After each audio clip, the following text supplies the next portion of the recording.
নমস্কার বন্ধুরা, রাজকন্যা রান্নাঘরে আপনাদের সবাইকে স্বাগত। আজকে আমি কাঁচা আমের আরেকটি রেসিপি আপনাদের সঙ্গে শেয়ার করব। সেটি হলো কাঁচা আমের আমসত্ত্ব। তো কাঁচা আম ফুরিয়ে যাওয়ার আগেই আমি আজকে যেভাবে আমসত্ত্ব বানাবো, এভাবে আপনারা বাড়িতে বানিয়ে রেখে সারা বছর ধরে খেতে পারবেন। আর এই আমসত্ত্ব ছোট থেকে বড় সকলেই কিন্তু খেতে খুবই পছন্দ করবে। এখন বাজারে কম দামে প্রচুর আম পাওয়া যায়। আর তাছাড়া যাদের বাড়িতে আম গাছ আছে তারা আম গাছ থেকে আম পেড়ে এই আমসত্ত্ব রেসিপি বানাতে পারবেন। তো শুরু থেকে শেষ অবধি ভিডিওটি দেখতে থাকুন, আশা করি আপনাদের ভালো লাগবে।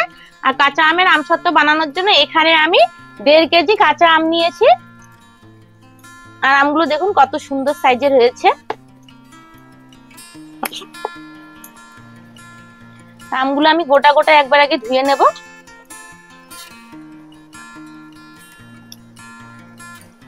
এখন আমগুলোর আমি খোসা ছাড়িয়ে নেব।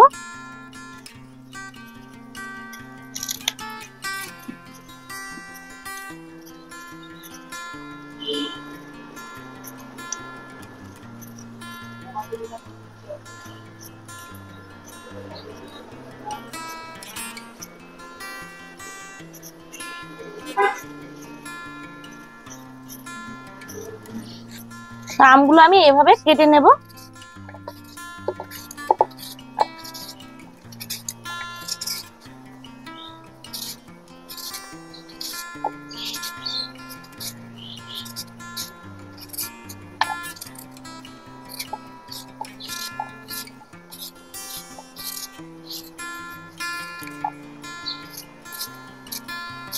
আমের আটির এই শক্ত অংশটা আমি দেব না। সবগুলো আম আমি এভাবে কেটে নেব।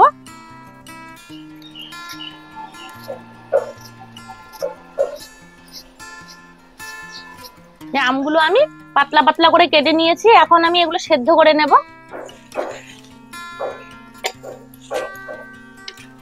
উনুন ধরিয়ে কড়াই বসিয়ে দিয়েছি। এখন কড়াইয়ে আম সেদ্ধ করার জন্য জল দিয়ে দেবো। তো আম সেদ্ধ করার পর কিন্তু আমি জলটা ফেলে দেবো না, ওই মাপ অনুযায়ী আমি একটা ছোট বাটির 1 বাটি জল দিয়ে দিচ্ছি। এখন আমগুলো দিয়ে দিচ্ছি।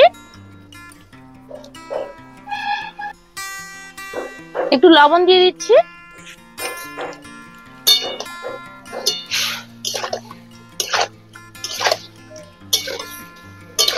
এখন আমগুলো আমি 6-7 মিনিটের মতো ঢেকে দিয়ে সেদ্ধ করে নেব। 6-7 মিনিটের মতো হয়ে গেছে, ঢাকনা সরিয়ে নিচ্ছি। এই যে দেখুন আমগুলো একদম ভালোভাবে সেদ্ধ হয়েছে। পাতলা পাতলা করে কেটে দিয়েছি, তাই খুব তাড়াতাড়ি খুব ভালোভাবে সেদ্ধ হয়ে গেছে।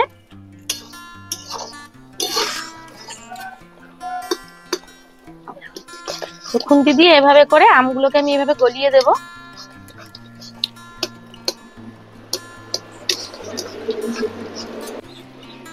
এখন কড়াইটা নামিয়ে নেব।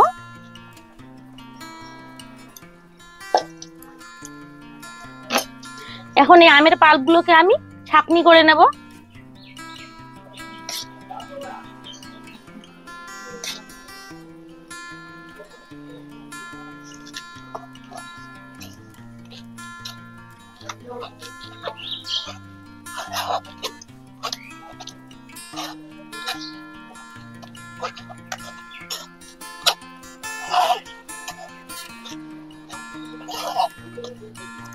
আমের পাল্পগুলো আমি ছাঁকনি করে নিয়েছি।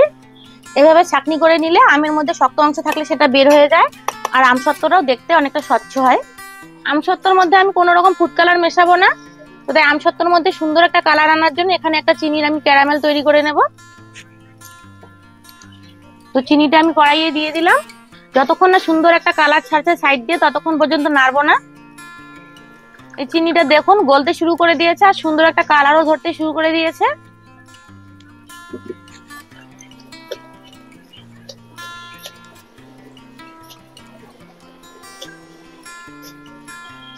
তো চিনিটা এভাবে আমি ভালোভাবে গলিয়ে নেব।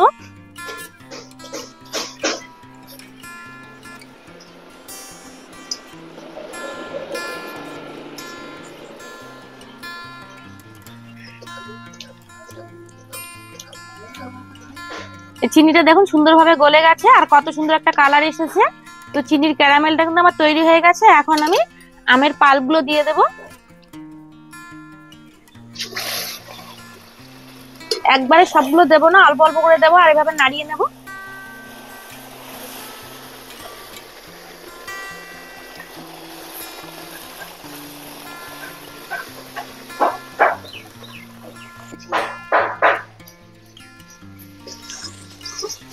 এখন এভাবে অনবরত নাড়তে হবে, নয়তো নিচে লেগে যাবে।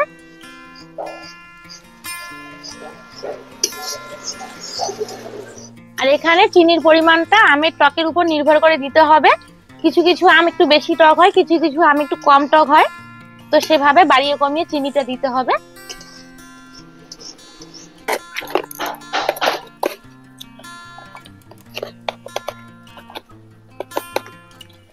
এখন এতে দিয়ে দিচ্ছি আমি বিট লবণ, আর হাফ চামচ দিয়েছি লঙ্কার গুঁড়ো। লঙ্কার গুঁড়োটা আপনারা চাইলে দিতেও পারেন, আবার নাও দিতে পারেন। এখন ভালোভাবে মিশিয়ে নেব। এখানে আমি আগে সাদা লবণ দিয়েছি, তো ওই মাপ অনুযায়ী এখন আমি বিট লবণ দিলাম। আর লঙ্কার গুঁড়োটা এখানে আমি দিলাম, কালারটাও সুন্দর হবে আর হালকা একটু ঝাল ঝাল লাগবে, খেতে বেশ ভালোই লাগবে। তো এখন আমি আমের পাল্প গুলোকে ঘন করে নেব। এই দেখুন আমের পাল্প গুলো আমি অনেকটাই ঘন করে নিয়েছি। আর এই যে দেখুন এরকম করলে খুন্তির গায়ে একটা লেয়ার পড়ে যাচ্ছে, তো এরকম হলেই নামিয়ে নিতে হবে। এখন কড়াইটা নামিয়ে নিচ্ছি। আর কালারটা দেখুন কত সুন্দর এসেছে। এখন এখানে আমি দুটো থালা নিয়েছি, এখানে একটু করে আমি সর্ষের তেল মেখে নেব। সর্ষের তেল বা সাদা তেল যে কোনো তেল মেখে নিলেই হবে, তাহলে আমসত্ত্বগুলো সুন্দরভাবে উঠে আসবে।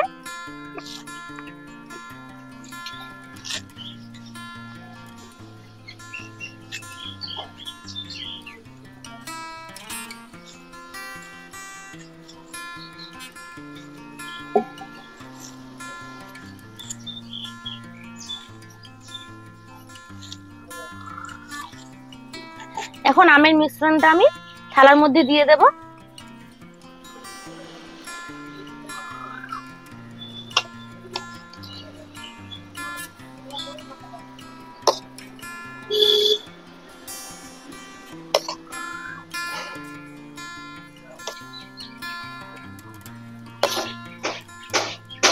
এখন এগুলো আমি এভাবে থালার মধ্যে ছড়িয়ে দেব।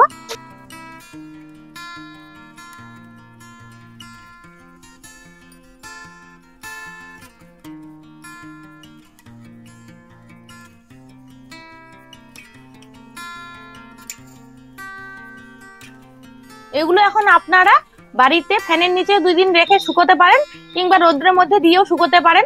যাদের রোদ্রে দেওয়ার অসুবিধা তারা ফ্যানের নিচে 2 দিন রেখে দিলে ভালোভাবে শুকিয়ে যাবে এই আমসত্ত্বগুলো। এখন এই থালাগুলোর উপরে একটা পাতলা সুতি কাপড় দিয়ে তারপরে শুকিয়ে নিতে হবে, নয়তো ধুলোবালি পড়বে।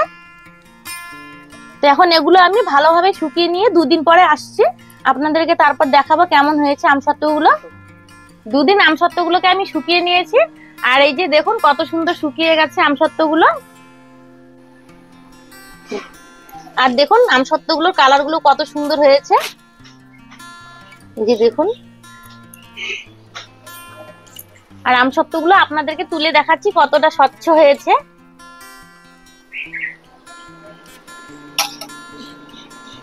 এই যে দেখুন কত সুন্দর থালা থেকে উঠে আসছে আমসত্ত্বগুলো। আর এই যে দেখুন আমসত্ত্বটা কতটা স্বচ্ছ হয়েছে, দেখুন আমার হাতের প্রত্যেকটা আঙুল দেখা যাচ্ছে।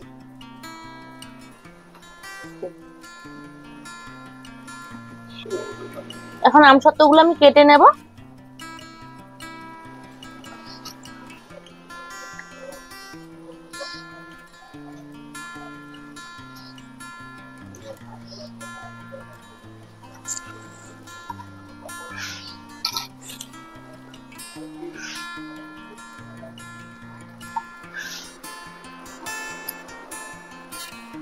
দেখুন আমসত্ত্বগুলো কত সুন্দর হয়েছে।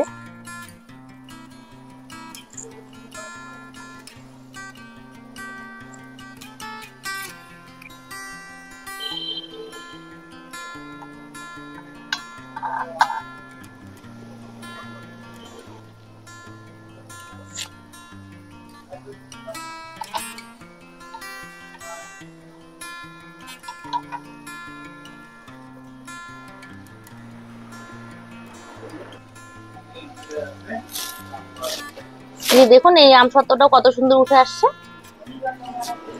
আর দেখুন প্রত্যেকটা আমসত্ত্ব কত সুন্দর হয়েছে।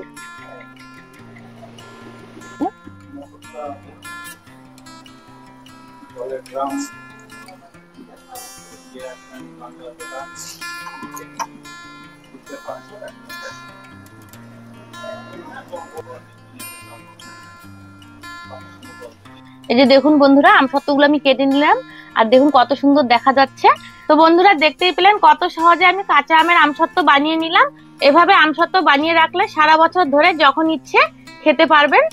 তো আশা করি কাঁচা আমের আমসত্ত্বের রেসিপি আপনাদের ভালো লেগেছে। ভালো লেগে থাকলে ভিডিওটিতে লাইক করে দেবেন, শেয়ার করে দেবেন, আর আমার চ্যানেলটিতে নতুন বন্ধু হয়ে থাকলে চ্যানেলটিকে সাবস্ক্রাইব করে দিয়ে আমার পাশে থাকবেন। ভিডিওটি এখানে শেষ করছি, সবাই ভালো থাকবেন। দেখা হচ্ছে পরবর্তী কোনো রান্নার ভিডিও নিয়ে।